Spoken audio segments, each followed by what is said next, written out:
ایک آدمی تھا، مسافر آدمی تھا، وہ سفر پر جا رہا تھا۔ دوران سفر وہ ایک بستی پر سے اس کا گزر ہوا۔ اس بستی میں اس نے ایک اللہ والے کو دیکھا کہ ایک اللہ والے درخت کے نیچے بیٹھے ہوئے اللہ کا ذکر کر رہے ہیں، تو اس نے سوچا کہ چلو میں ان کے پاس جاتا ہوں، اور وہ گیا اس اللہ والے کے پاس اور کہنے لگا کہ حضرت میرا نام یہ ہے، میں مسافر آدمی ہوں، میں یہاں سے آیا ہوں اور یہاں جا رہا ہوں۔ تعارف کیا۔ حضرت یہ بستی تو بڑی عجیب معلوم ہوتی ہے، کوئی اچھا آدمی اس بستی میں ہمیں نہیں ملا، اس بستی میں اچھے لوگ کہاں ملیں گے، اس بستی میں اچھے لوگ کہاں ملیں گے، یہ سوال اس نے کیا۔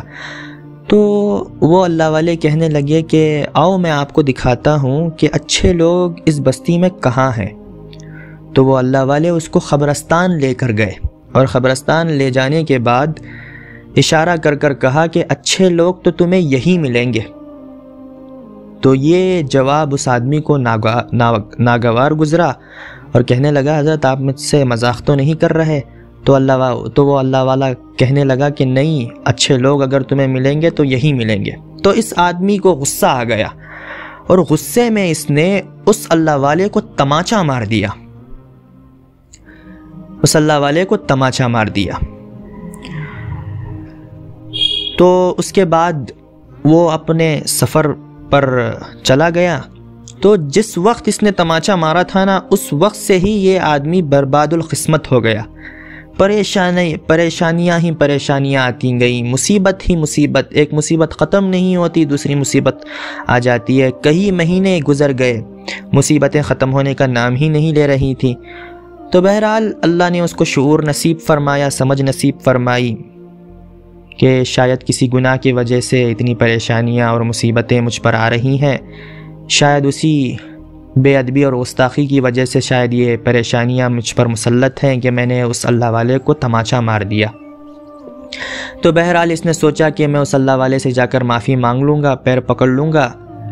تو اس نے پھر سفر کیا، پھر اس بستی میں پہنچا۔ بستی میں پہنچنے کے بعد وہاں کے لوگوں سے رابطہ کیا کہ فلاں اللہ والے وہاں بیٹھا کرتے تھے، ذکر کرتے تھے، وہ کہاں ملیں گے۔ بہت کوشش کے بعد وہ اللہ والے اسے ملے، ان کے گھر پر وہ پہنچا۔ پھر پہنچنے کے بعد وہ اس اللہ والے سے اس نے سلام کیا، تو وہ اللہ والے نے سلام کا جواب دیا، اور یہ آدمی کہنے لگا کہ حضرت آپ مجھے پہچانتے نہیں؟ تو وہ اللہ والا کہنے لگا کہ میں نے شاید آپ کو کبھی دیکھا ہے۔ تو یہ آدمی کہنے لگا کہ حضرت میں وہی بدبخت آدمی ہوں جس نے آپ کو اس دن اس وقت فلاں قبرستان کی طرف تماچا مارا تھا۔ تو وہ اللہ والے کہنے لگے کہ بھائی تم نے مجھے کبھی تماچا مارا تھا، مجھے یہ یاد نہیں ہے، تم نے مجھے کبھی تماچا مارا تھا، مجھے یہ یاد نہیں ہے۔ تو یہ آدمی کہنے لگا کہ حضرت میں نے فلاں قبرستان کی طرف میں نے آپ سے یہ سوال کیا تھا، آپ نے ایسا جواب دیا، مجھے غصہ آ گیا، میں نے آپ کو تماچا مار دیا۔ تماچا مارنے کے بعد آپ نے کچھ نہیں کہا، آپ کے آنکھوں سے آنسو آ گئے اور آپ برداشت کرتے ہوئے چلے گئے۔ اس کے بعد میرے اوپر بہت پریشانیاں آ گئی، میں آپ سے معافی مانگنے کے لیے آیا ہوں۔ پورا سمجھایا قصہ۔ تو وہ اللہ والے کہنے لگے کہ مجھے یاد نہیں ہے کہ تم نے مجھے کبھی تماچا مارا تھا۔ اللہ اکبر! زمین و آسمان نے اخلاق کے کیسے کیسے مناظر دیکھے ہیں۔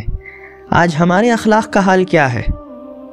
آج ہمارا حال یہ ہے کہ راستے پر اگر کوئی جان پہچان والا گزرتا ہے تو ہم اس کو سلام نہیں کرتے، تکبر کی وجہ سے۔ ہم نے اگر کسی کو سلام کر بھی دیا، سلام جس کو کیا، اگر وہ کسی اپنے خواب و خیال میں ہے، اس نے ہمارا سلام سنا نہیں اور اس نے جواب نہیں دیا، تو ہم اس کو تکبر والا تسلیم کر دیتے ہیں۔ راستے پر گزر رہے تھے، کوئی جان پہچان والا آدمی ہمیں دکھا اور اس نے ہمیں سلام نہیں کیا، تو ہم اس کو تکبر والا تسلیم کر دیتے ہیں۔ آج ہمارے اخلاق کیا ہیں؟ بھائی اخلاق کا مطلب یہ نہیں ہے کہ آپ اچھائی کے بدلے میں اچھائی دو۔ بھائی اچھائی کے بدلے میں اچھائی تو کافر بھی دیتے ہیں، لیکن مومن کی صفت یہ ہے، مومن کی صفت خاص یہ ہے کہ مومن اچھائی کے بدلے میں بھی اچھائی دیتا ہے اور برائی کے بدلے میں بھی اچھائی دیتا ہے۔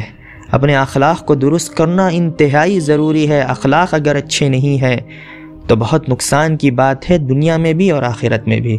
اللہ تعالی ہم سب کو اپنے اخلاق اچھے کرنے کی توفیق نصیب فرمائے۔